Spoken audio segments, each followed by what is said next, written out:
Здравствуйте, дорогие друзья! В России продолжается год памяти и славы. И сегодня я хочу вам рассказать об удивительной женщине, поэтессе Ольге Бергольц, которую называли музой блокадного Ленинграда. Итак, тема нашей беседы – Ольга Бергольц «Я говорю с тобой под звон снаряда». Ольга Бергольц пережила 900 страшных дней блокады и стала голосом освобожденного Ленинграда. Она ежедневно вела на радио передачи, своим словом призывая земляков к мужеству и стойкости. Тихий голос Ольги Бергольц в одночасье стал голосом долгожданного друга в застывших и темных блокадных домах. Именно в это время она и создала свои лучшие поэмы, посвященные защитникам города-героя. 16 мая исполнилось бы 110 лет со дня рождения. Она родилась в семье хирурга Федора Христофоровича Бергольц. Семья была у них очень дружная, у нее еще была младшая сестра Мария, но Ольгу в семье называли Лялей. Она очень рано начала сочинять стихи, почти сразу, как научилась писать, почти стихийно. Это культивировалось мамой, так сама вспоминает она об этом. Мать Ляли обожала поэзию и сумела передать дочери эту любовь. Детство Ольги прошло в двухэтажном доме на Невской заставе, в обычной для интеллигентной семьи тех лет жизненном укладе. Няня, гувернантка, любовь и забота родителей. А вскоре в России грянули перемены. Родительские мечты об институте благородных девиц и медицинском образовании Ляли бесследно канули, и она стала ученицей трудовой школы, а в 24 году уже была пионеркой, превратившись из набожной интеллигентной девочки в пролетарскую активистку, а вскоре вступила в комсомол. Первое стихотворение 14-летней Ольги опубликовали в заводской стенгазеты завода «Красный ткач». В 26 году она удостоилась похвалы самого Корнея Чуковского, сказавшего, что из Ольги непременно выйдет настоящий поэт. В 25 году 15-летняя Ольга Бергольц пришла в литературное объединение рабочей молодежи «Смена», где преподавали такие учителя, как Тынянов, Эйхенбаум, Шкловский, выступали Багрицкий, Маяковский и другие. Там Бергольц познакомилась с Борисом Корниловым, который стал ее первым мужем. Борис Корнилов относился к так называемым комсомольским поэтам. Их брак оказался недолгим. Вот как об этом пишет сам Борис Корнилов. «Спичка отгорела и погасла. Мы не прикурили от нее, а луна, сияющее масло, тихо уходила в бытие». В 30 году у нее вышла первая книга, сборник детских стихов «Зима, лето, попугай». Ее лирика начала 30-х годов была светлой, жизнерадостной, пропитанной солнцем. Самуил Маршак познакомил молодую поэтессу с Максимом Горьким. Общение с ним оставило в ее душе неизгладимый след. Поэтическая известность Ольги Бергольц пришла с выходом сборником стихотворения и книга песен. А потом начинаются страшные страницы в ее судьбе. У второго мужа Николая Молчанова развилась тяжелейшая эпилепсия. Одна за другой умерли дочери. Майя в 33-м, Ирина в 36-м. В 1936 году Бориса Корнилова исключили из Союза писателей, в 1937 арестовали, а в 1938 расстреляли, как троцкиста. Вся страна распевала песню о встречном, написанную на слова Бориса Корнилова Шостаковичем, но упоминание его имени долгое время было под запретом. Его репетировали только в 1957 году за отсутствием состава преступления, но могила его так и не найдена. Это отразилось и на судьбе Ольги Бергольц. В декабре 1938 года Ольга была арестована по ложному доносу за связь с врагами народа. В июле 1939 года освобождена и полностью реабилитирована. Позже она напишет об этом времени. «Я покалечена, сильно покалечена, но, кажется, не раздавлена. 2 детей схоронила на воле сама, 3-ю дочь погубила до рождения тюрьма». Но в глубине этой потрясенной души, оклеветанной и униженной, копилась и зрела неведомая и грозная поэтическая сила, которой предстояло вырасти в пору тяжелых испытаний. Великая Отечественная война, всенародное бедствие заставили Ольгу Бергольц очнуться после пережитого. Горе теперь было у всех общее. В сентябре 1941 года город Ленинград был полностью окружен немецкими войсками, что явилось началом самой продолжительной блокады. У стихов Ольги Бергольц всегда есть точная датировка. 12 сентября 1941 года. Первая бомбардировка Ленинграда. Я говорю с тобой под свист снаряда. Я говорю с тобой под свист снаряда, угрюмым заревом озарена. Я говорю с тобой из Ленинграда, страна моя, печальная страна. Кронштадтский, злой, неукротимый ветер мое лицо закинутое бьет. В бомбоубежище уснули дети. Ночная стража встала у ворот. Над Ленинградом смертная угроза.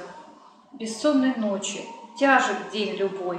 Но мы забыли, что такое слезы, что называлось страхом и мольбой. Я говорю вам, граждан Ленинграда, не поколеблет грохот канонад. И если завтра будут баррикады, мы не покинем наших баррикад. В октябре стали эвакуировать на самолетах известнейших людей Ленинграда. Шостаковича, Зощенко, вспоминает Евгений Шварц. Предлагалось эвакуировать и Анну Ахматову. Она сказала, что она сама не доедет, ее нужно сопровождать, и предложила уехать с ней Ольге Бергольц. Та решительно отказалась. Ольге потом еще не раз предлагали эвакуироваться по дороге жизни через Ладогу на Большую Землю, но она не могла оставить свой родной город. Ольга работала в радиокомитете, вела радиопередачу «Говорит Ленинград». Там же и жила. Спала буквально рядом с микрофоном. Те дни радио никто не выключал. Оно было единственной связью между людьми. Ленинградцы знали: Ольга в эфире, значит, город не сдан, оборона не прорвана. В это время она создает свои лучшие поэмы, посвященные защитникам Ленинграда: «Февральский дневник» и «Ленинградская поэма». Ольга Бергольц почти ежедневно выступала по радио, обращаясь к жителям осажденного города. И почти в каждом ее стихотворении используется глагол «говорить». Ее негромкий, певучий голос знали, ее выступлений ждали. Представьте себе огромную, 1,60 м, нетопленную студию ленинградского радио. В центре стоит обыкновенная железная печка, и в ней потрескивают ножки разбитого стула. А перед микрофоном, подстриженная под мальчика, стоит молодая женщина. Это Ольга Бергольц, говорит с Ленинграда. Ее слова, ее стихи входили в замерзшие мертвые дома, вселяли надежду. Второе письмо на каму. Ленинградец, мой спутник, мой испытанный друг. Нам декабрьские дни сентября тяжелее. Все равно не разнимем слабеющих рук. Мы и это должны одолеть. Он придет, ленинградский торжественный полдень, тишины и покоя, и хлеба душистого полный. О, какая отрада, какая великая гордость знать, что в будущем каждому скажешь в ответ: я жила в Ленинграде в декабре 1941 года. Вместе с ним принимала известие первых побед. Нет, не вышло второе письмо на далекую каму. Это гимн ленинградцам, опухшим, упрямым, родным. Я отправлю от имени их за кольцо телеграмму. Живы, выдержим, победим. В 1970 году на вечере, посвященном 70-летию, в 1970 году на вечере в честь 60-летия поэтессы одна из сотрудниц радиокомитета рассказала, что в суровые голодные дни Ольга Федоровна подарила ей луковицу. Возьми, тебе нужнее, у тебя дети. По тем временам это был просто царский подарок. Ее внучка вынесла в подарок Ольге Федоровне Бергольц целую корзину луковиц вместо цветов. Блокадная зима 1942 года выдалась очень суровой. Таких морозов не помнили даже старожилы. Нет, не фашисты и голод были главными убийцами. Нет, не фашисты, а холод и голод были главными убийцами ленинградцев. Ольга, как и все, постоянно хотела есть. 125 граммов хлеба и пойла, которое трудно называть чаем. Вот поет блокадника. От голода умирает муж Николай Молчанов, талантливый литератор. Был день, как ночь. Ко мне пришла подруга. Не плача, рассказала, что вчера единственного схоронила друга. И мы молчали с нею до утра. Какие ж я могла найти слова? Я тоже ленинградская отдала. Через месяц после смерти мужа друзья отправили Ольгу Бергольц в Москву. Но она вернулась в Ленинград, потому что твердо знала, ленинградцы ждут ее стихов. Писатель Евгений Шварц писал об Ольге. Уж очень трагическая эта жизнь. Воистину не щадила она себя. Она поэт. В эфире опять зазвучал голос поэтессы. Она читала корреспонденции, очерки, стихи. Впоследствии эти выступления составили книгу «Говорит Ленинград». Ольга Бергольц выступала перед ленинградцами на фабриках и заводах, в воинских частях и на кораблях Балтийского флота.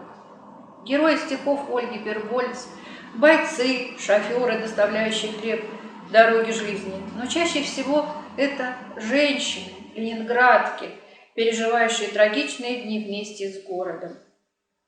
Мы с тобою танков не взрывали. Мы в чаду обыденных забот безымянные высоты брали.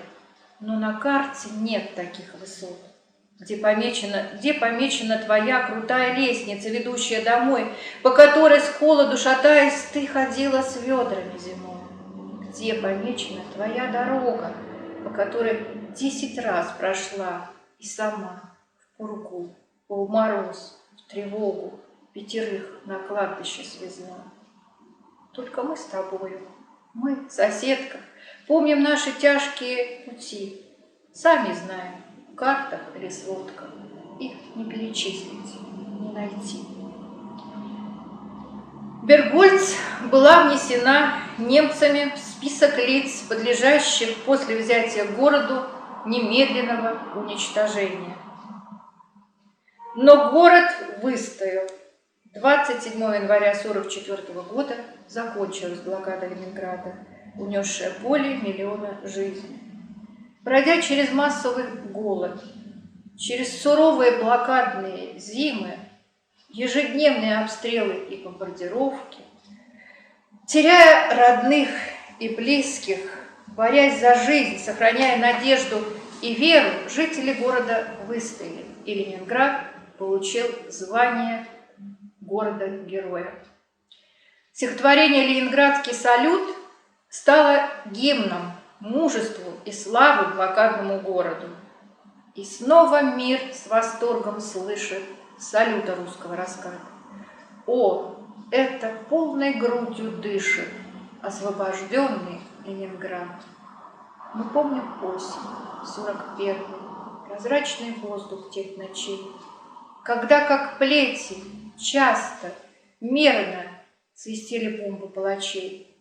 Но мы, смиряя страх и плач, твердили, диким взрывом немля: ты проиграл войну, палач, едва ступив на нашу землю. А та зима, ту зиму каждый запечатлел в душе навек. Тот голод, тьму, ту злую жажду на берегах застывших рек. Кто жертв не предал дорогих, земле голодной ленинградской, избранных почестей нагих в одной большой траншее братской. Но позабыв, что значит плач, твердили мы сквозь смерть и муку: ты проиграл войну, палач, едва занес на город руку. Какой же правдой ныне стало, какой грозой свершилось то, что иступленную мечтою, что бредом гордости казалось. Так пусть же мир сегодня слышит салюта русского раската. Да, это мстит, ликует, дышит победоносный Ленинград. Розы растут на братских могилах Пискаревского кладбища. 500 000 ленинградцев покоятся здесь. Бесконечные гранитные плиты с высеченными датами: 41, 45, 2.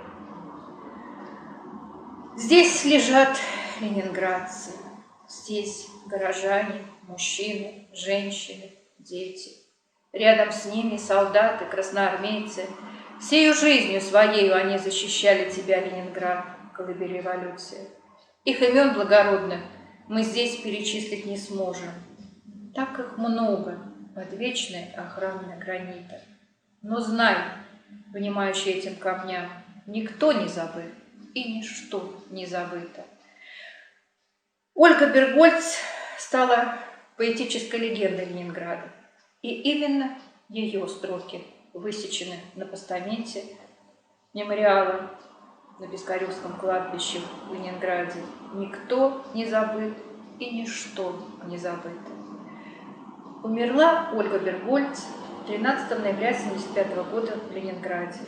Несмотря на прижизненную просьбу писательницы похоронить ее на Пискаревском кладбище рядом с мужем, ее похоронили на Литераторских мостках, Ленинградское Волково кладбище. Благодарные ленинградцы увековечили память поэтессы в названиях улиц и скверов. На стене Дома радио, где работала Бергольц, располагается бронзовый барельеф поэтессы. Памятная мраморная доска расположена на стене известного дома коммуны на улице Рубинштейна, 7, где Ольга Федоровна жила в то время. 3 мая 2015 года Ольге Бергольц был открыт памятник. Наш долг перед погибшими и пережившими войну — не забыть эту страницу истории, чтобы она никогда не исчезла из нашей памяти. И никогда не исчезла из нашей памяти гордость за нашу великую победу. А еще наш долг — читать книги поэтов и писателей военных лет, рассказывающих о подвигах нашего народа в Великой Отечественной войне 41-45 годов, чтобы знать и помнить имена героев. Вечная память ленинградцам, ярким представителем которых является Ольга Бергольц. Вечная память защитникам Родины.